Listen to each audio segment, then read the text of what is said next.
हरि ओम।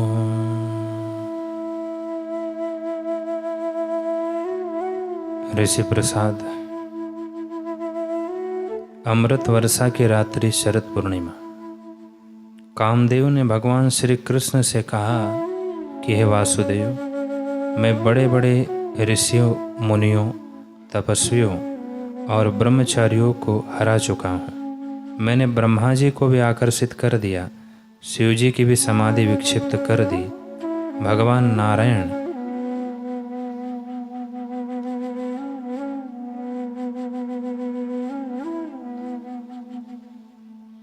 अब आपकी बारी है।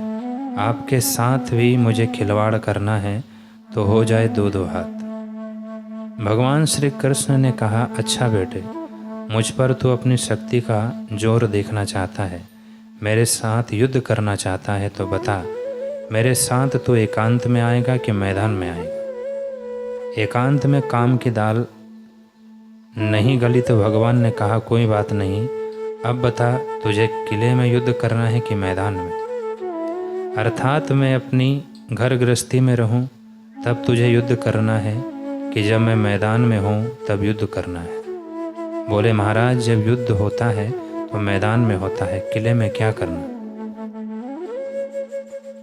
भगवान बोले, ठीक है, मैं तुझे मैदान दूंगा जब चंद्रमा पूर्ण कलाओं से विकसित हो, शरद पूनम की रात को, तब तुझे मौका मिलेगा, मैं ललनाएं बुला लूँगा। शरद पूनम की रात आई और श्री कृष्ण ने बजाई बंसी। बंसी में श्री कृष्ण ने क्लीम बीज मंत्र फूका। क्लीम बीज मंत्र फूकने की कला तो भगवान श्री कृष्ण ही जानते हैं। यह बीज मंत्र बड़ा प्रभावशाली होता है। श्री कृष्ण हैं तो सबके सार और अधिष्ठान, लेकिन जब कुछ करना होता है ना, तो राधा जी का सहारा ढूंढते हैं। राधा भगवान की अर्धांगिनी शक्ति, आह्लादनी शक्ति माया है। भगवान बोले, राधे देवी,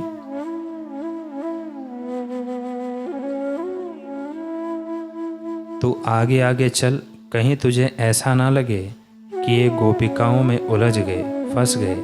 राधे, तुम भी साथ में रहो, अब युद्ध करना है।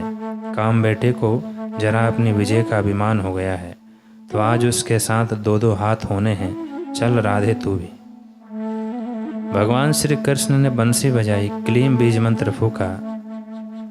32 राग, 64 रागिनियाँ, शरद पूनम की रात, मंद मंद पवन बह रहा था। राधा रानी के साथ हजारों सुंदरियों के बीच भगवान बंसी बजा रहे हैं।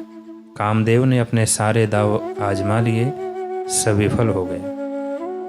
भगवान श्री कृष्ण ने कहा, काम, आखिर तू मेरा बेटा ही है। वही काम भगवान श्री कृष्ण का बेटा प्रद्युम्न हो गया। कालों के काल, अधिष्ठानों के अधिष्ठान तथा काम, क्रोध, लोभ, मोह सबको सत्ता स्फूर्ति देने वाले और सबसे न्यारे रहने वाले भगवान श्री कृष्ण को जो अपनी जितनी विशाल समझ और विशाल दृष्टि से देखता है, उतनी ही उसके जीवन में रस पैदा होता है।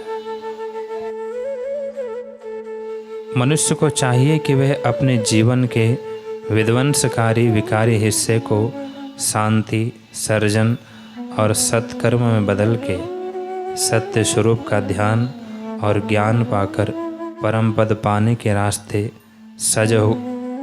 सजग होकर लग जाए, तो उसके जीवन में भी भगवान श्री कृष्ण की नई रासलीला होने लगेगी। रासलीला किसको कहते हैं?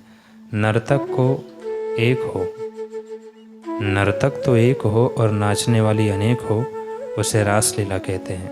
नर्तक एक परमात्मा है और नाचने वाली वृत्तियाँ बहुत हैं।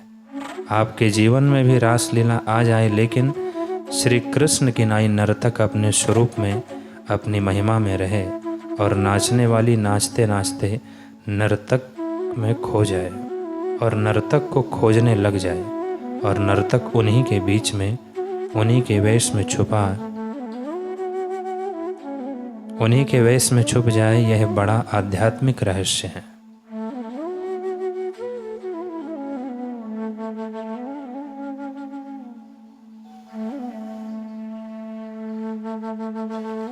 ऐसा नहीं है कि 2 हाथ पैर वाले किसी बालक का नाम कृष्ण है।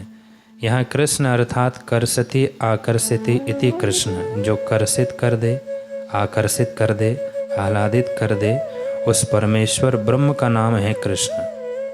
ऐसा नहीं सोचना कि कोई 2 हाथ पैर वाला नंद बाबा का लाला आएगा और बंसी बजाएगा तब हमारा कल्याण होगा, ऐसा नहीं है। उसकी तो नित्य बंसी बजती रहती है और नित्य गोपिकाएं विचरण करती रहती है। वही कृष्ण आत्मा है, वृत्तियाँ गोपिकाएं हैं। वही कृष्ण आत्मा है और जो सुरता है वह राधा है। राधा उल्टा दो तो धारा, उसको संवित फुरना और चित्त कला भी बोलते हैं। काम आता है तो आप काम में हो जाते हो, क्रोध आता है तो आप क्रोध में हो जाते हो, चिंता आती है तो चिंता में हो जाते हो, खिन्नता आती है तो खिन्नता में हो जाते हो, खिन्नता आती है तो खिन्नता में हो जाते हो। नहीं, आप चित्त को भगवत में बनाने में कुशल हो जाइए। जब भी चिंता आए तुरंत भगवत में, जब भी काम आए, क्रोध आए, तुरंत भगवत में। यही तो पुरुषार्थ है। पानी का रंग कैसा, जैसा मिलाओ वैसा। चित्त जिसका चिंतन करता है, जैसा चिंतन करता है, चिदघन चैतन्य की वह लीला वैसा ही प्रतीत कराती है। दुश्मन की दुआ से डर लगता है और सज्जन की गालियाँ भी मीठी लगती है। चित्त का ही तो खेल है। भगवत भाव से प्रतिकूलताएं भी दुख नहीं देती और विकारी दृष्टि से अनुकूलता भी तबाह कर देती है। विकारी दृष्टि विकार और विषाद में गिरा देती है।